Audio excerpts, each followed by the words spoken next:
Dozens of Royal Oak apartment tenants have had to find somewhere else to stay due to flooding in their units. Tonight, there's a big question about who should have to pay for the drain issue blamed for all of this mess. Local 4 Defender Sean Lay is live in Royal Oak with a really tough situation for those renters, Sean, especially during a pandemic.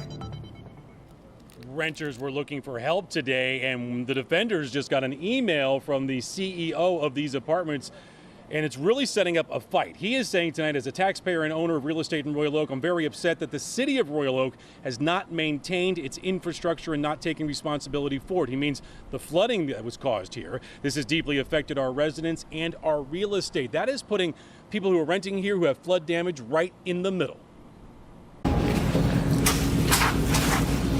So I have a bit of an issue here. Yeah. Can you imagine paying $1,100, $1,200, $1,300 in rent, and then water, lots of water, starts pouring into your apartment? 59 apartments at Village Club Apartments in Royal Oak. Then, like Marie Ferguson, hey guys, I'm sorry, man. Try to handle the water, try to save belongings with the 3-month-old in your arms. A maintenance guy came Friday night and said, you got to get out of here. There's going to be sparks flying if the water gets higher. Water was coming through the walls inside Mitchell Carter's unit. He first thought he could be electrocuted. And then he thought, where am I going to go? I've got, thousands and thousands of dollars of property that's going to be damaged or destroyed. I'm going to be displaced. Who is going to pay for this? Renters telling us their renter's insurance isn't going to pay. Floods, they say, are not covered. Property ownership blaming City of Royal Oak drains for not being able to handle the heavy rain.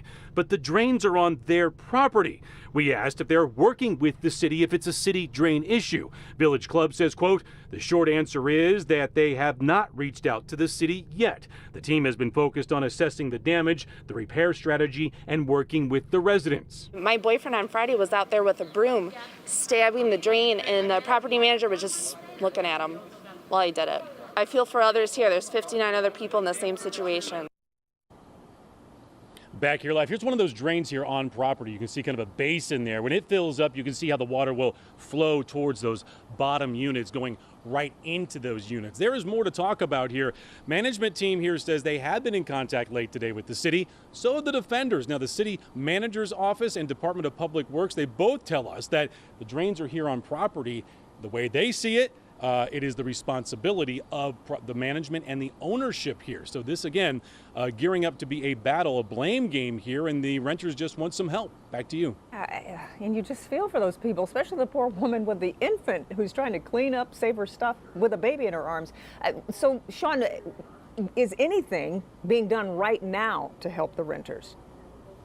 Yeah, the apartments here giving the people who were affected $250. They're also saying please move by Saturday to some of their properties that are up the road in Troy. The renters are saying this is costing them money every day. They either want out of their lease or they want some more relief. And right now, what we just saw from both sides here, the city and the management company, it seems to be gearing up to be quite a battle. Well, keep us posted, Sean. We appreciate it.